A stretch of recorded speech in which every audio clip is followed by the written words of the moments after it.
Welcome back to #Single with Jeanette Bonner. I am not a relationship expert or sex therapist. I'm just a regular New York City woman navigating the world as a single, independent feminist.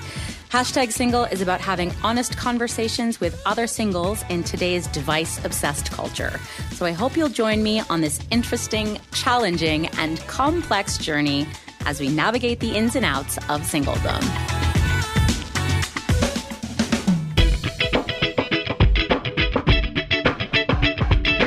Hello, everybody. Welcome back to #Single. I am Jeanette Bonner, your host. Here we are. It's June. It's a beautiful day, and we have nowhere to go because we're all still in quarantine. But I have a phenomenal expert for our expert session of this month for you, and I'm super excited to introduce her to you. Everybody, may I please introduce Raylene Taskoski. Raylene, thank you so much for being on the podcast with me today. Oh, thank you so much for having me. I appreciate it.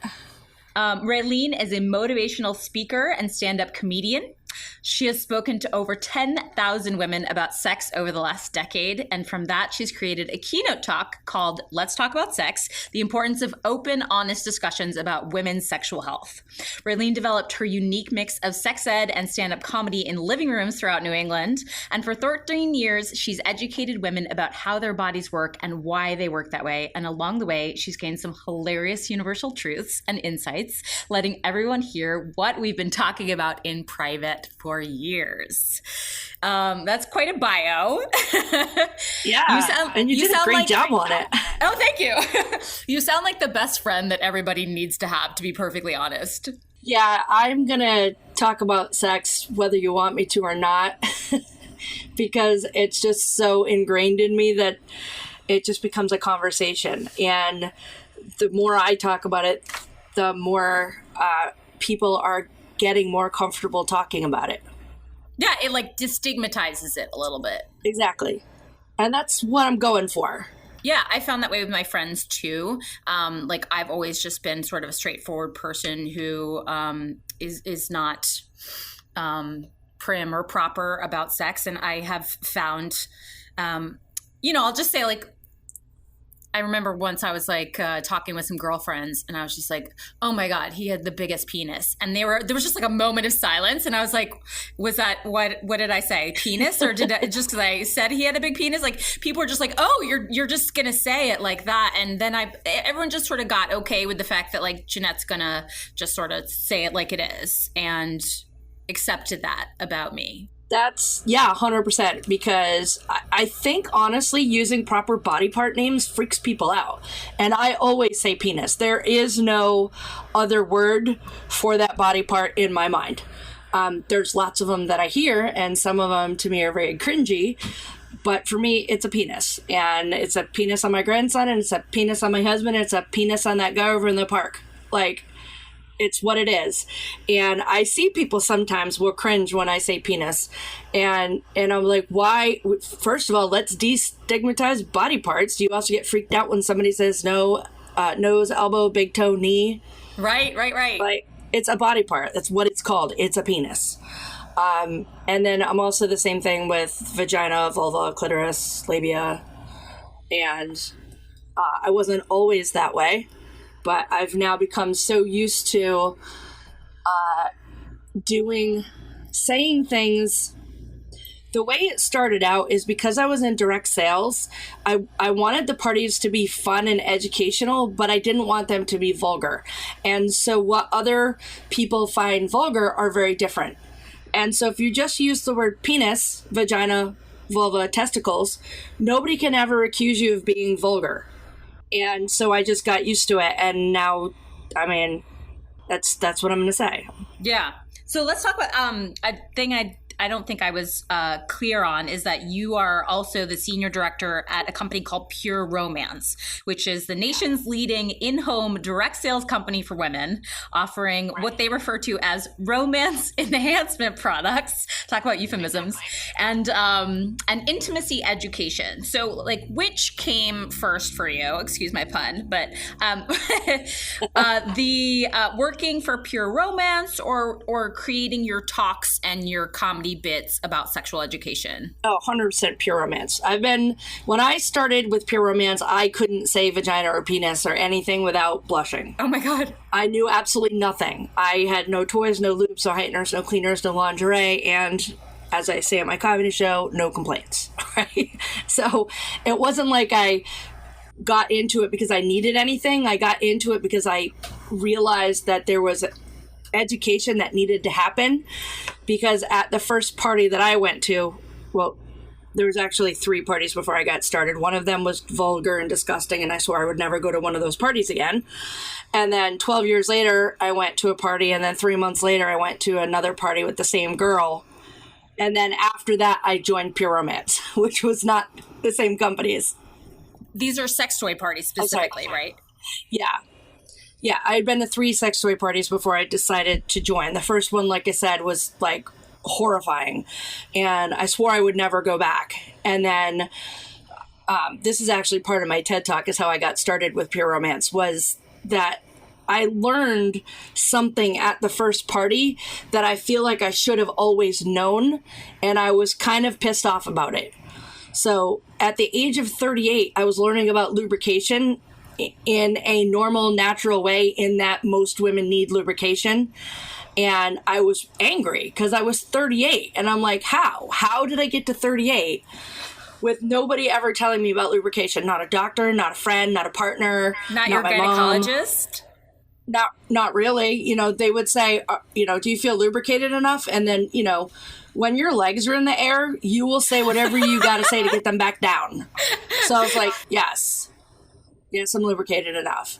Knowing full well that many times I was not lubricated enough. But I think unless you're in the moment and you're thinking about it, or like when women are going into menopause and it's consistently dry, then at their doctor, they're like, hey, I'm having a problem with lubrication. But there's so many other times that you have issues with lubrication, but they're not permanent and they're not long lasting, that you just skip it.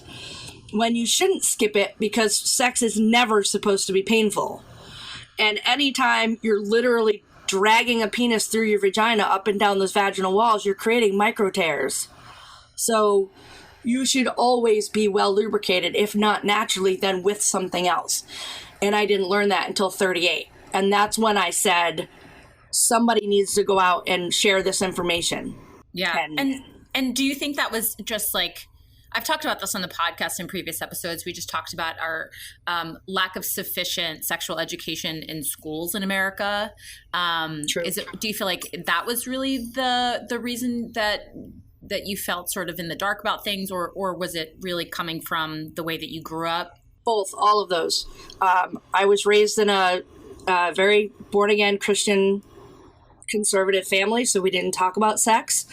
I got married at 18, so there wasn't any talk about sex then. There was no talk about lubrication. There was no, there's obviously we figured out the pleasure part of it, but sex education doesn't cover pleasure. So if it doesn't cover pleasure, it's not going to cover lubrication. Totally. 100%. So talk to me about how you went from being sort of uneducated about sexual health to working for the company.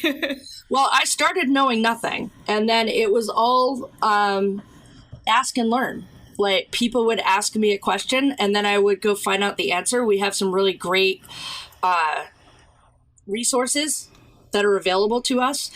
And so just over the course of the years, just learning, just talking to the women, women giving me feedback and information, look at answering questions for people, seeing where there's the look on people's faces where you can just tell that they don't know what you're talking about, and being able to go back and say, okay, where did I lose you? And the amount of people who say, you know, hey, are you looking in my bedroom window? That sounds just like me. I thought it was weird. And I'm like, no, you're completely normal. That's a very normal thing that's happening to you. And then, so I learned it all through there. And I'm still learning. Like, I'm taking a class right now from the Indiana University, Bloomington, on sexual health information, so that even as I'm doing these talks, I can make sure that the information that I'm sharing is valid and correct. And through all of those parties, every time I would do a party, people would say, you should do stand-up. You're so funny. You have to do stand-up comedy. And I was like, no, I'm not a comedian. That's silly. I tried it once when I was 27. It was scary. I don't want to do that. And I had a business coach, and she said, what's your favorite part of the party? And I said, my favorite part of the party is when everybody's laughing so hard they can't breathe, they're getting migraines or peeing themselves. Like, that's my favorite part. She goes, well, what about when you go in the shopping room and you get them all the products that are right for them in their relationship? And I said, no, that's the part where if I could just do the comedy and then mic drop and walk the fuck out, I would be super happy. Like, that's the part where I make money. It has nothing to do with the message or the fun that I'm having. And so my business coach said, well, you have to go do comedy then. Find an open mic. And I was like, no, I'm not going to do that. And so she goes, you paid me a shit ton of money to be your coach. Are you going to do what I'm telling you to do or not? And so I did. I went and I took a section out of my actual Pure Romance demo. I took out the sales part of it, and then I just rewrote it as a comedy 5 minutes. And when I got off stage, I had done it Facebook Live because so many people had told me I should try stand-up comedy that I was like, you know what? I'm going to do it Facebook Live, and you guys are going to see that I do not belong on a stage. And before I even got home, I had 1,200 views. It had been shared like 50 times. And by the end of the week, I had 7,500 views, and I had 2 booked gigs. Oh my God. And I was like, oh. Power of social media. I love it. I was like, I guess I'm a comedian now. You're like, fuck. Yes. Now I have to follow through. So you're doing 2 things. You're doing sort of, well, maybe 3 things. You're doing the sex parties for Pure Romance. Yeah. You're doing sexual education talks, motivational speaking, and you're also doing stand-up comedy, which is sort of tacked on to sort of sexual education. Did I get that right? I have a show, and it's called Stand-Up Comedy Sex Ed, and it's a stage show. And I have sold out twice. I've done it 4 times. 2 times it was a completely sold out show. Congratulations. And it is a combination of a comedy show, a sex toy party, and a sex ed show all together. So it's kind of, I took the 2 things that I really loved doing and mashed them together so that I could do it in bigger audiences and not have to sell product. I love that. And so where are you mostly doing your shows? Is it like in schools? Is it in colleges? Is it bachelorette parties? Like, who's your key demographic here? Is the focus more on education or entertainment? It's both. It's edutainment. And I have been doing them in local theaters. So ideally, I would love to be in colleges. I have this fantasy, and I'm just going to keep saying it until the universe gives it to me.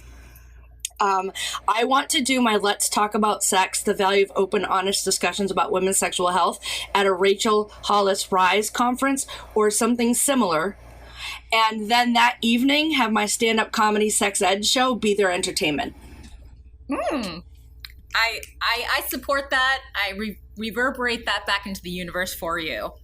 That is a good desire. And I don't see why that can't happen anyway. You know, I feel like there's a need for this kind of content, and anytime you can wrap any kind of education with comedy, with laughter, so that people can relax, it's much more valuable, and it's honestly much more received. Like, I try to make this show really fun and silly, obviously, and we laugh all the time, you know, so that we can talk about serious things as well, you know. Right. Like, who else? Who wants to like be talked at for an hour about sexual health? Like, right. Nobody. We all have trauma from that from high school, you know? So like, why can't we? You got that in high school. Right. Truly. But you know, so like, and sex is fun and sex is also inherently hilarious. So why can't we fucking joke about it? Like, how great. That's what I want to do. I want to make my shows at some point, my t-shirts on the front. I want the stand-up comedy sex ed logo. And on the back, I want it to say, because sex is funny. Yes. 100%. So wait, how do you decide about like what material you want to focus on in your shows? Because there's so much comedy and sex. It is really, I like to say it's soccer mom friendly. And because I am who I am, it is fairly heteronormative, but I try to use inclusive language as often as possible because I'm basing it, a lot of the jokes and things are based on my sex life. That's not to say I'm not going to mention that this is great if you're, you know, have a male partner and you're a male, or if you're a female partner. I will throw those things in there because I don't want anybody to feel left out, but I'm not going to pick on gay sex because I've never had it. Right? And that's how you get shut down in this world. That's true.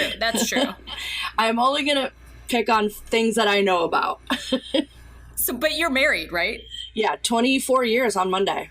And happy anniversary in advance. Thank you. How does your husband feel about you constantly like making light of your sex life to the public?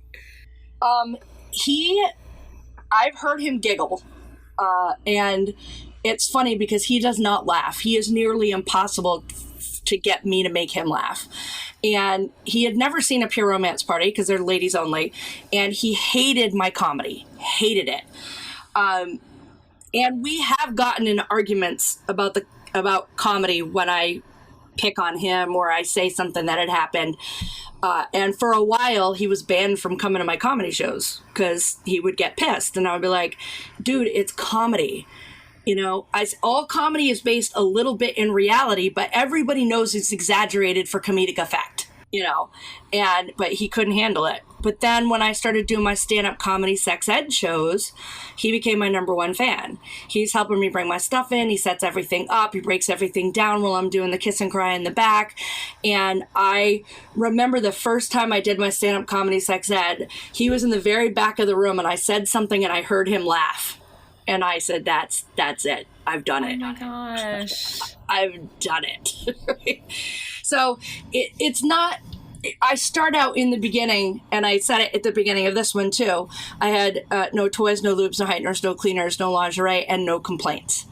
Right. So we've always had a good sex life. Wait, and why no lingerie? It's only just gotten better over the years because the more it just wasn't something I was into. I'm still not into it.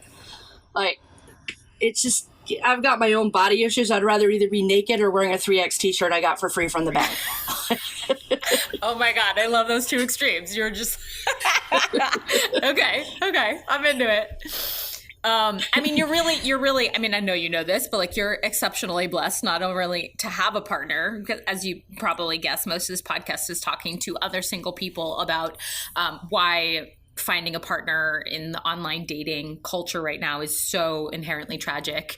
But finding a partner who is exceptionally supportive of something that you're really passionate about, like I think that's, I'm very envious. And I congratulations on finding such a good match. Thanks. I got lucky. You did. I think you did get fucking lucky. I will tell you from personal experience, you got lucky. Well, you know what's funny is I have two single daughters. They're 21 and 28, and neither of them have ever had a long-term boyfriend. And one of them has only had one boyfriend, and he lived in North Carolina, and so he was basically a phone boyfriend, and that's the only boyfriend she's ever had. And she's like, "What's wrong with me?" And I said, "Well, she actually doesn't care." But every now and then she's like, "How come I don't have a boyfriend?" And I'm like, "'Cause you have self-esteem." Bravo. All of your girls that are just bouncing from guy to guy to guy to guy, you're better off being with yourself and loving who you are, and then the right guy will find you when the time is right. Thank you. Exactly the message that we are continually putting forth on this podcast. And Right. I say this many, many times. People are probably exhausted of me saying it, but I do feel that there's a stigma around being single in this country. It does make women think that they have not been picked or chosen and that there's something inherently wrong with them. And so this podcast is to destigmatize that and say that like being single is 100% okay, and more often is a place of personal joy and growth than being attached to a partner who's not the right person for you. So, amen.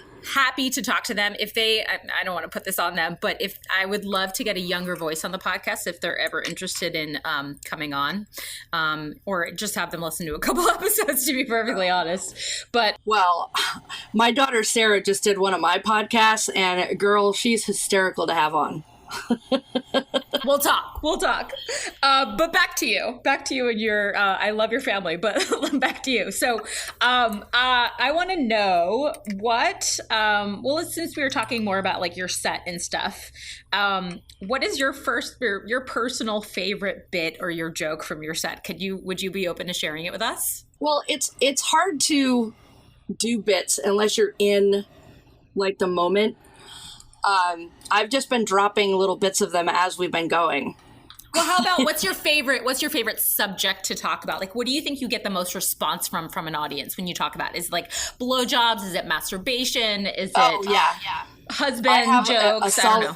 I was at a comedy show one time, and when beforehand the comedians are out and we're just chatting, and the guy asked me my name, and I said, I'm Raylene Taskoski. And he goes, oh, I've heard of you. And I'm like, no, you haven't. And he goes, yeah, no, I have. I heard you have a solid 5 on blowjobs. And I was like, oh, okay, you have heard of me. You're like, that's my log line. That is what I'm known for. That is the first 5 minutes that I ever did. Like I said, I snatched it right out of my demo. And it's all about oral favors. And it's talk about how long it takes the average guy to orgasm. And, when I do it in the party, I'm talking about the products that'll, make it faster and make it slower. And then I talk about oral favors, and I talk about how much I hate doing oral favors. And I have people crying. They're crying during this part. They could have hated me the other hour and a half. They are crying during my blowjob bit. Now, why do you hate giving blowjobs yourself? I just have the worst gag reflex in history. And I can gag just thinking about it. So I had a friend of mine, she used to have this whole thing because she was also a consultant, and she would do this thing called Penis Genius, and you would pay to be part of the class, and she would sell you the dildo and then all of the things that go on penises. So the arousal creams, the lubricants, like everything all came together in this package that she would do. And she would go through all of the facts about penises, and including, and I'm going to try not to dry heave when I say this because it gets me every time, she would even talk about the calorie, I can't. No. The calorie count in semen? Ejaculate. Yeah. And and so she covered everything. And we're in the ocean. We're all sitting around.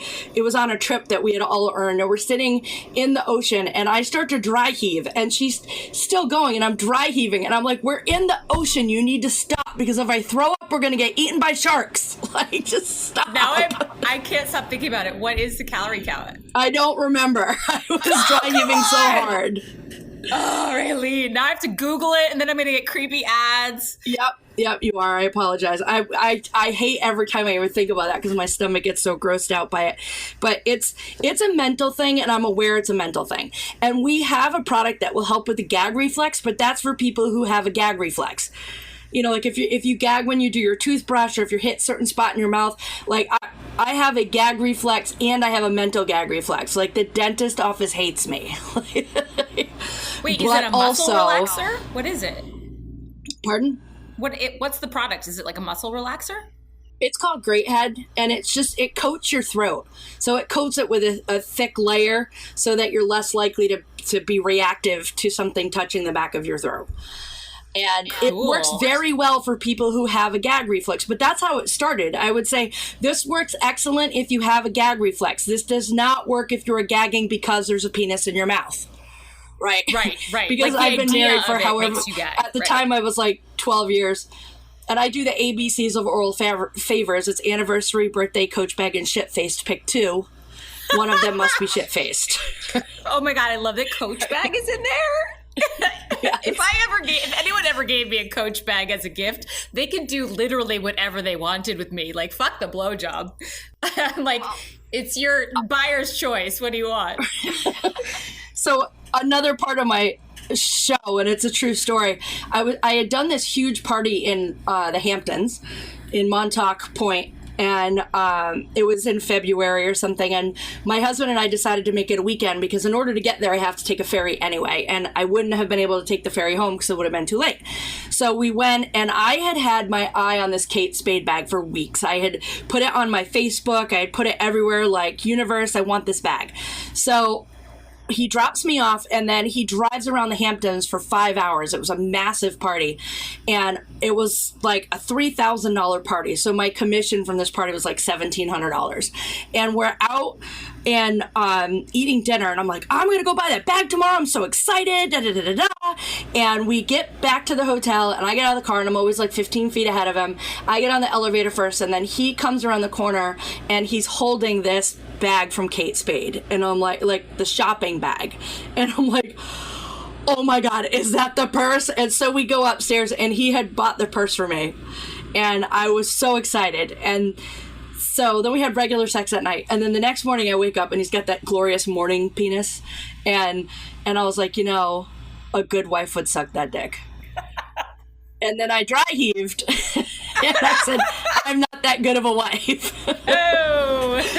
So, I was going to say, you're going to have to change it to like the ABKS of marriage. I literally was like, you could go in the car and get the great head. And I was like, no, you can't. No, you can't. And so I took care of him, but it was not with my mouth. Dude, like, I mean, really, your husband is magical. Like, not only all the things, he's a unicorn, for sure. And now he's okay with you, like, not giving him blowjobs. Like, wherever, if you had sons, I would ask you to send them to me. Like, seriously. And my sons would be amazing, but I have all daughters. Yeah. I did want to say, my daughters, all the girls out there, please stop worrying about what you look like, because the guy who loves you is going to love you no matter what you look like. And I want to say it was one of my high school boyfriends, and I had been working on an apartment. And so I was covered with spackle, and I was covered with dust, and I was covered with dirt. And then we had a water main break, and then I was covered with water. So then you take the dirt and the dust and the muck, and then you add water. So I basically looked like a muddy ghost. And my friend and I, who were working on the house together, went to the hardware store and got what we needed. And while we were there, we bumped into one of his friends. And then later on, we went home, and he get a call from his friend, and his friend was like, hey, who is that cute girl that you were with? And I assure you, I was not cute at that moment. Maybe they was, and we dated for like 3 months. Bringing up fantasies of like mud wrestling for him. Like, you don't know. Maybe he's like, oh, that woman likes to get dirty. I'm okay with that. Like, no, but I love that. I love that message. I mean, I think it's really important. It was the confidence. It was the confidence of that I was busy doing something with my hands. I wasn't afraid to get dirty. I wasn't trying to impress anybody. And I still think of him. He had a big penis. You see, you have an amazing husband. Yes. I love it. He's going to hear this and be like, fuck, Raylene, the penis again. I think if he was going to be upset by anything after 24 years, what could I possibly say? I know, at this point, he's good. But like, what about your daughters? How do they feel about you talking about this? Is it cringeworthy, or do they think it's awesome? I think it's probably a little bit of both, because I'm still their mom. So there is a little bit of cringeworthiness, but I also know that 2 of the 3 of them are very proud of me and very proud of what I do and tell people what I do. I think the middle one, she's proud of me, but she's the most conservative of all of us. And so she shares me with her friends. Like, she lives in New York City, and so she'll have me come in and do parties for her friends and recommend me to people because she knows I'm good at what I do. Yeah. But also, are you in New York City too, or just New York? I'm in Queens, so New York City. Oh, okay. Yeah, but who wouldn't want to have like a best friend whose mom is essentially like an expert on women's sexual health? Like, we all need that person in our life. I can't have these conversations with my mother. I've never had them with my mother. God knows where I learned about sex in the proper way, but it wasn't through her. You know what I mean? So if I had had a best friend who was okay talking about this stuff like a normal human being, and also I could go to as a confidant to ask uncomfortable questions, like, I would have relished that person in my life. Like, you're doing God's work. Let's just say that. Oh, thank you. I actually, and my daughter's friends do come to me, and that makes me happy. It's important. Like I said, I wish all young women had that kind of person to go to in their life. But this made me think of something. I was checking out the Pure Romance blog on the site, and I clicked on an article called "Finding Love in the Time of COVID," because we also have on #KinkSingle, we have an episode about it. It's called episode 23. It's called "Love in the Time of Corona," right? Like, everyone was talking about this when Corona first hit. And I interview an infectious disease specialist who's also a relationship coach.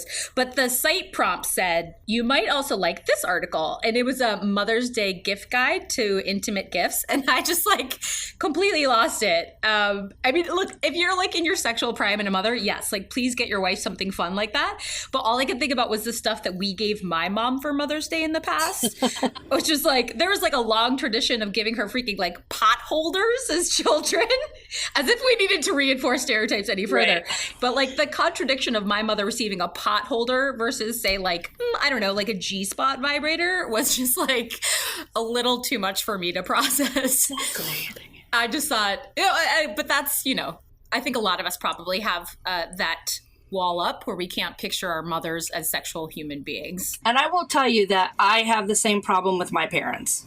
Like, my parents do come to me for advice because there was a medical thing that happened to my dad and gave him some side effects. And so I became the person that they talked to about it. Holy cow, that's crazy. Part of me is like, ew, it's my parents, ew, ew, ew, ew, ew. And the other part of me is like, this is your job, this is what you do, calm the fuck down.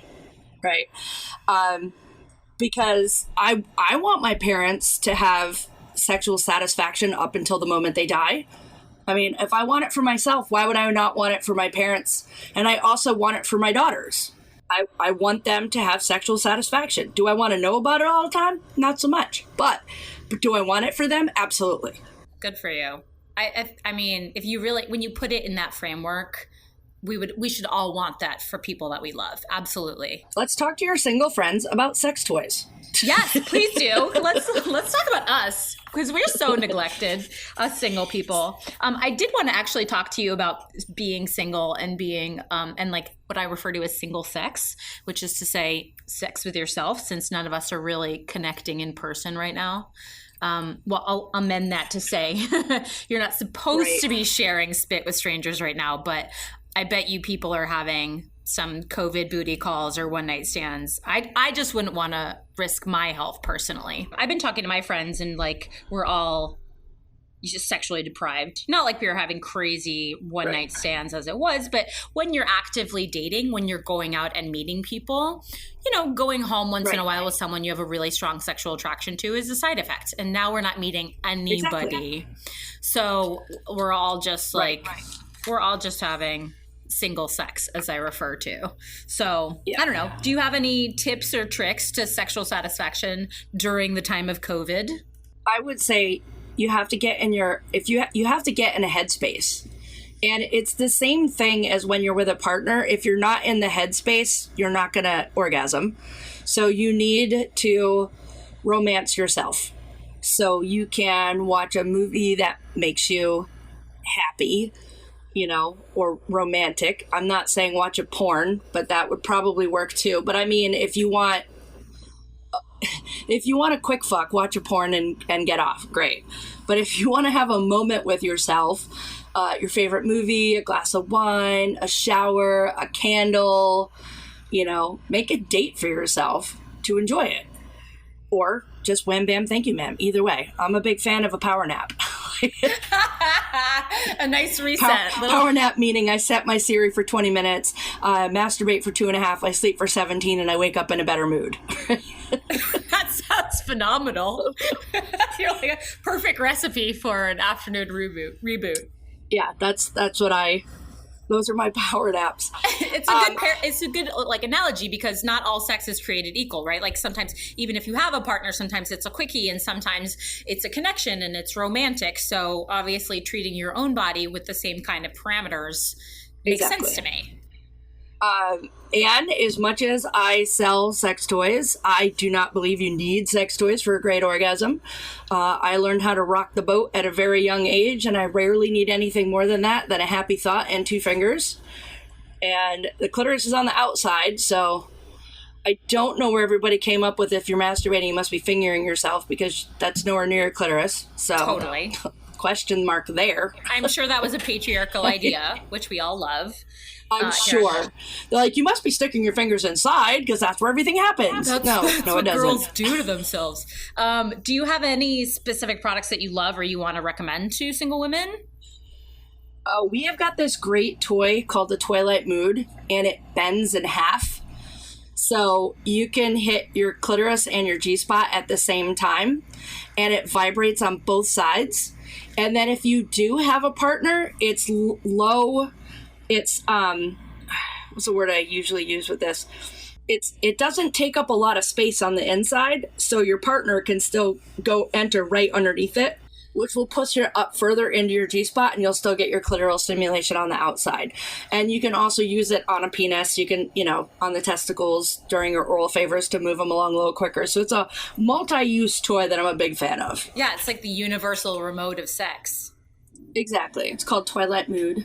Cool. I'm gonna. Is it on my website? Is it on the Pure Romance site so I can link it? Yeah, but go to pureromancebyraylene.com.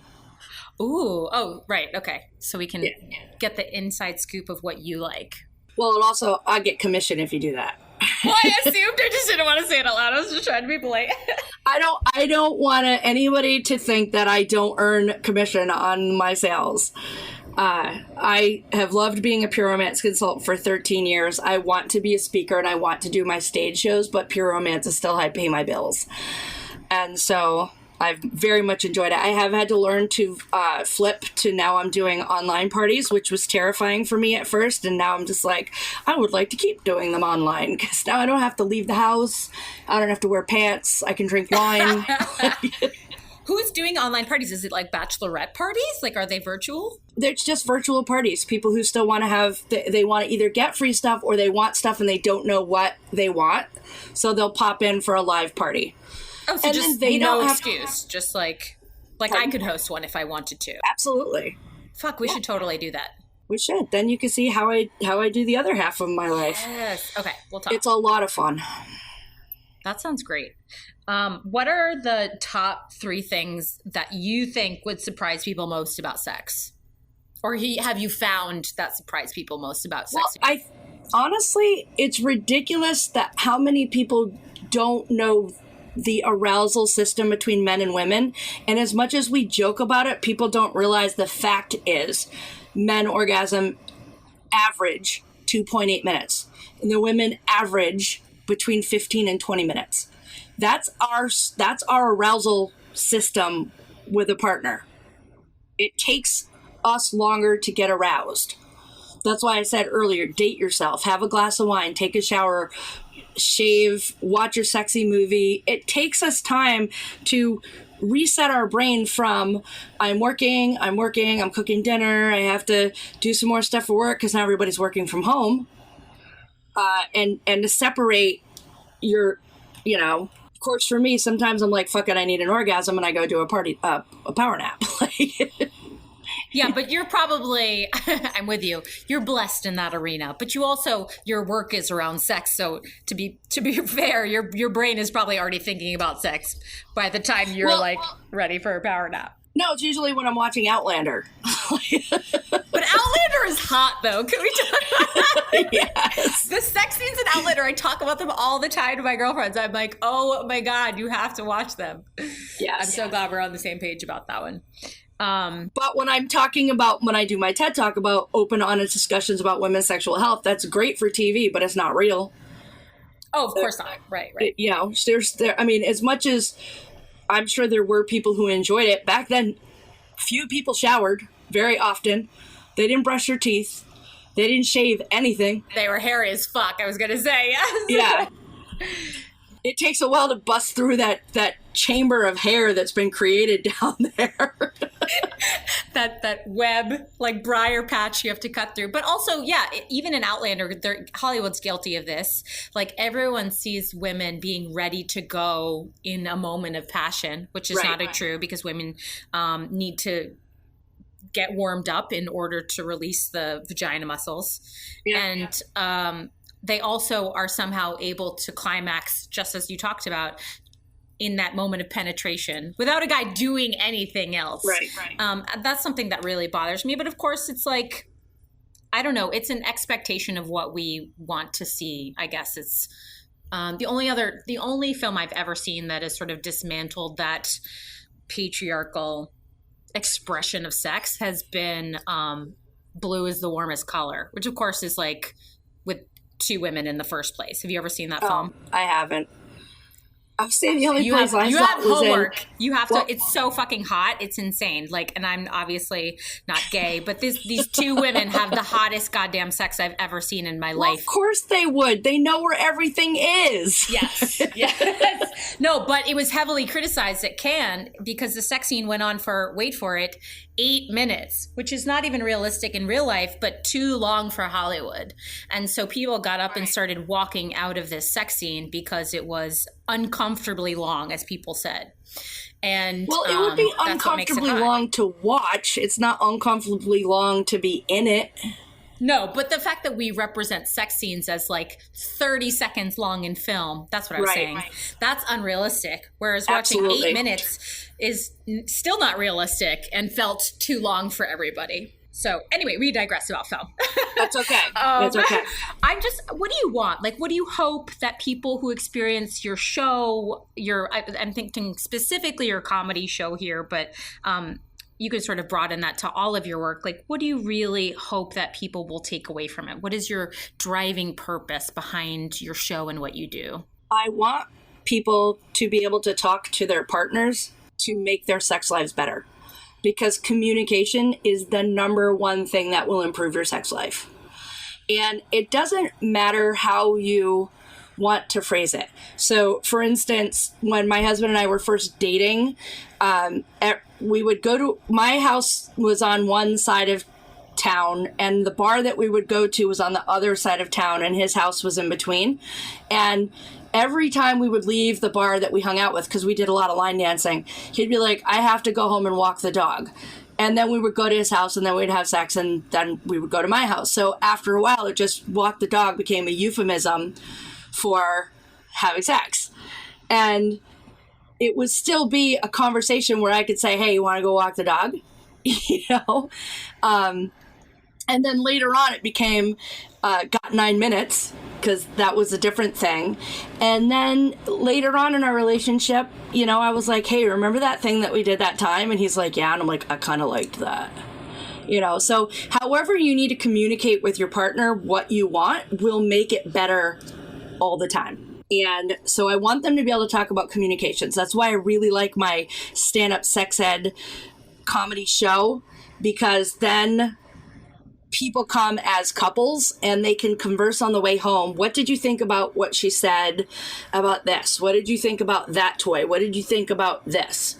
The biggest one is that, as we were discussing, the difference between how long it takes men and how long it takes women.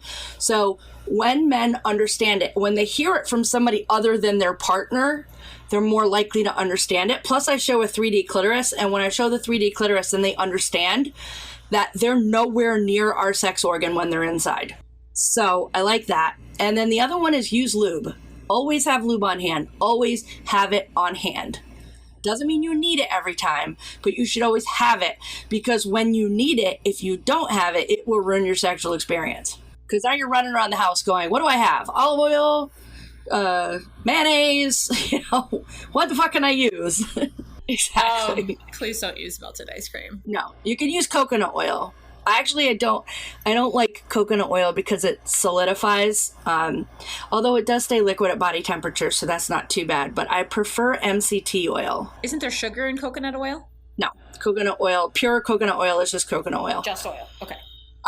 But if you're going to go the coconut oil route, you're better off to use MCT oil, which is basically coconut oil that you took the solids out of. That makes sense. Yeah. So like if you make bulletproof coffee and you put MCT oil in your coffee, you can use it in your vagina too.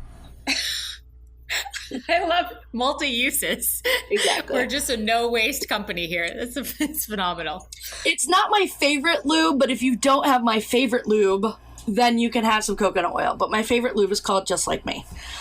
It's odorless, colorless, flavorless, tasteless, pH balanced, non-staining, re-wetting, FDA cleared, gluten-free, sugar-free, dairy-free, and no Weight Watchers points. Oh, and kosher. I love the part where you say it's like gluten-free. You're like, if there is gluten or like if there is dairy in your lube, that's like, a bad I would thing. just say that's a general no. Yeah. Don't use milk-based products for lube. Well, we did say no ice cream also, so I think we covered yes, it. Please don't. I'm assuming that's on your site too. I can link that up for people. Yes.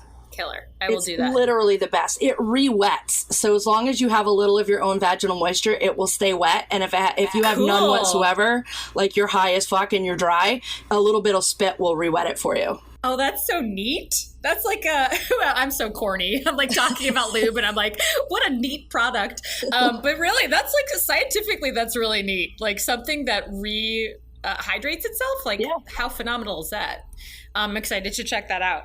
I saw on your YouTube, some of your videos are recent. Are you still performing right now? No, those all came from my last stand-up comedy sex ed show, which was you're just posting recently. Yeah, it was 2 weeks before everything shut down. So yeah, other than online parties, I'm done. Okay, but I'm just calling through. Yeah, like where people can find you. If people want to book an online sex toy party, how do they get in touch with you? Well, if you go to stand-up, actually it doesn't matter. standupcomedysexed.com, standupcomedysexed on Instagram. You can go to pureromancebyraylene.com and request a party. Find me on Facebook. I'm the only Raylene Taskoski in the world. So that helps. I'm sure also if you put Raylene Taskoski sex, that probably is like you're the only search results as well. That's great. Yes. Well, it's just been a joy. Don't do just Raylene and sex. You know that, right? Because there was a porn star named Raylene. There's a porn star named Raylene, so be careful. You have to add in the Taskoski. Amazing. She's like from the 80s. I think she sells real estate in Germany now, but her website's still active. You should 100% work that into your show somehow. I don't know how, but like that would be such a funny bit. I worked it into my meta tags once. Back when I had a website, I was #1 for so many years. If you looked under both Raylene the porn star or under this diet program that I was on, I would be the first one to come up. And in my meta tags, I said Raylene, not the porn star. So I still got all of the hits. It's so great. Listen, you're internet famous on multiple levels. It does not matter how people get their way to you. That's true. At least you're in the same industry, right? Right. Sure.